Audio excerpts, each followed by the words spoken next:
ambaye alipanda atafanya nini? Simulipanda? Simuliamuka mapema? Mukasema mutaki kusikia mambo ya ile system na nini? Muka-invest, mukapanda, mukapalilia, mukaweka mbolea, mukamwagilia maji, wakati ya kuvuna ndio huu. Najua wengine wananikashifu ati mimi nasema ati wale walipanda wavune kwanza. Iko makosa? Iko makosa? Hata hao watavuna lakini wangoje.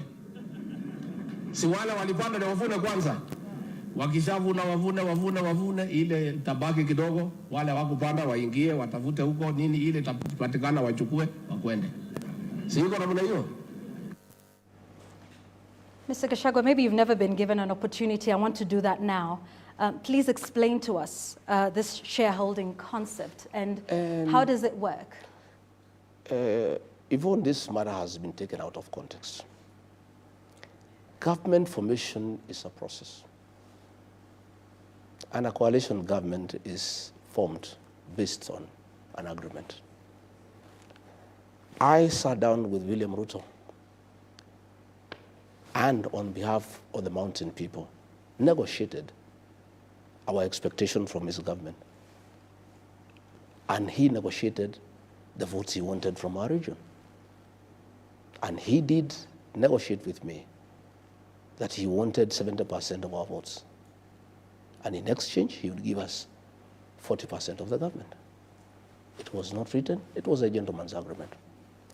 He sat down with the people of Western Kenya. They were wiser than me. They demanded an agreement. He demanded 70% of their vote. They demanded 30% of government. He sat with Kingi from the coast, and Kingi demanded certain things that will be done when government is formed. I was simply following the honoring of that agreement, that what was promised and what was agreed on must be honored.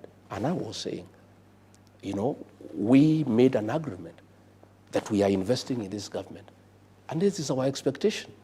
And Yvonne, it is not that it is anything that I was coming out from the blue. It was an agreement that was negotiated, you know, and I was insisting that that agreement should be honored. Other people are not insisting on the honoring of that agreement. I was under a lot of pressure from the people I negotiated on their behalf, that what we agreed on should be honored. And that is when William Ruto turned against me because he didn't want to honor what we had agreed. And luckily for me, and it's a mistake that I made that I have to live with, yeah, I didn't insist on a written agreement. It was a gentleman's agreement. Nevertheless, even a verbal agreement in law is acceptable. Sorry, just so we understand, you say you negotiated on behalf of your people. Yes. What did you negotiate for? Positions, development, roads, coffee reforms, tea reforms, you know, guaranteed minimum return. We did economic charters with President William Ruto, 4 counties in Kenya. And for the people that I represented, because he came to me because he wanted votes from my region. That is the truth. It was not that because he just loved me or he was my friend. It was quid pro quo, you know. Give me this, I give you this. And he said, RIGATHI, I want 70% of votes from the mountain. Mm-hmm. Can you deliver that? I said, yes, I can deliver. And I delivered 87%. And I said, I expect the following. I negotiated ministries of interior, finance, agriculture, water, lands, attorney general, trade. I negotiated all those agreements, you know? And where we started having problems is when he started taking away what we had negotiated. He took away finance. I had negotiated finance, he gave to Professor Ndungu. He took it away and gave it to John Mbadi. I had negotiated interior. I had negotiated trade. I had negotiated that and that. Because, Vaughan, and that is where many people probably fight like... Although John Mbadi came after you. No, I'm just saying along the way. Okay. That agreement still stands, whether I'm there or not. Because I negotiated on behalf of our people who voted. All right. And then they delivered. They gave him 7% of the votes. So they honored part of the agreement because the agreement was 70%. So this was on behalf of the people of Mount Kenya? Yes, yes, yes. we don't hear much of the complaints from the people of Mount Kenya about whatever these agreements that were not made. You wouldn't know. Why is there a rebellion in that mountain? That is the issue. It's only that I speak out. Other leaders don't speak out because they have been compromised. I speak out. And why do I speak out, Yvonne? Because I'm the one who entered the agreement on their behalf. I am the one who is taken to task, yeah, by the population. You came and promised us. You told us we vote for this man. Yeah, we are going to have coffee reforms. We are going to have tea reforms. We are going to fight alcohol. Yeah. We are going to do ABCD. We are going to improve the environment for business. Now, things have turned upside down. We are being overtaxed. We are being levied too many taxes. You misled us. So what I was doing is responding from the pressure from the people on whose behalf I negotiated with William Ruto. But I took it up with him. Yeah, but what you're saying, I suppose, is perhaps what we've always understood, that our political patterns and our voting patterns are tribal. Let me tell you, Yvonne, it's not tribal. It's coalitions are coalitions. No, but you said, you know, when there was an agreement that was made with you on behalf of the people of Mount Kenya, with Amason Kingi on behalf of the people from his region. So you're making this tacit admission now as former Deputy President of the Republic and a party leader that our voting and our political patterns are based along tribal lines. Coalitions are formed by regional blocks. Okay? And William Ruto sought me out and my people. He sought Kingi, he sought Wetangula and Musalia.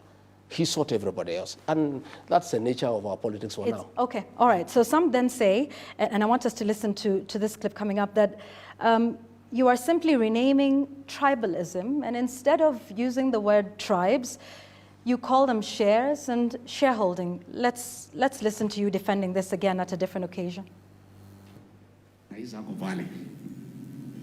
Niko hapo. Huyu Felix ako hapo. Rais mnamjua. Mimi mnanijua msimamo yangu. Silence on myself.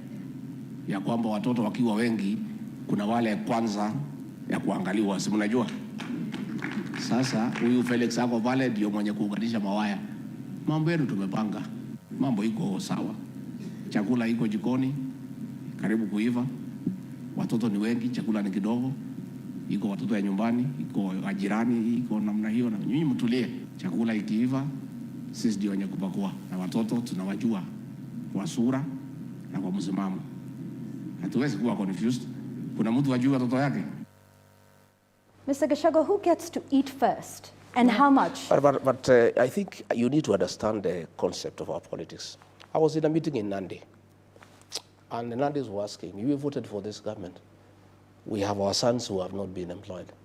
We have expectations. You people promised us that when you form government, you will do this for us. You have not done it. My work as a leader is to assure them. That's what I was saying. Relax. You know, we are still working on it. We know your support. We know you by name. We know you by face. But you were creating rank. So, Mr. Gachagua, is it your belief today that the people who vote for a particular leader should be first in line for development projects, and the ones who don't vote for them do not get anything or get the scraps? I don't believe in that. I don't believe in that. I believe that that's what you're saying in that clip. Far from it. You are not interpreting the context. They were talking about placements.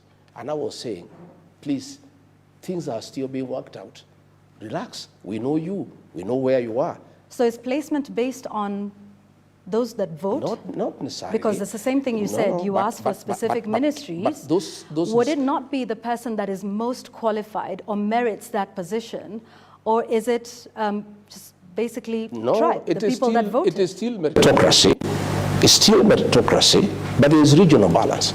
You know, there is a chance for every Kenyan. All right, in that regional balance, how many ministries are you going to get per your agreement? In terms of? You mentioned that there was the Ministry of Interior, the Ministry of Finance. I negotiated for 8. For 8? Yes, I negotiated, right? In a cabinet of 22? Yes. Where would the regional balance if 8 out of the 22 come from one community? You've just talked of regional balance. I negotiated with the president because of the vote that I was bringing in. All right, It was up to him to make the decision, yeah? Yeah. It was up to the both of you. Once you president and deputy president are the ones who sit down and craft the government. He is the appointing authority. Oh, so now you're saying it's his issue to ensure regional balance and not yours. Just as long as you get your 8 out of 22. It's still the same thing. When Raila Odinga came, he negotiated for 4 positions for him to support William Ruto. I'm sitting with Mr. Gachagua. No, but I am saying it is not that it is any different for anybody.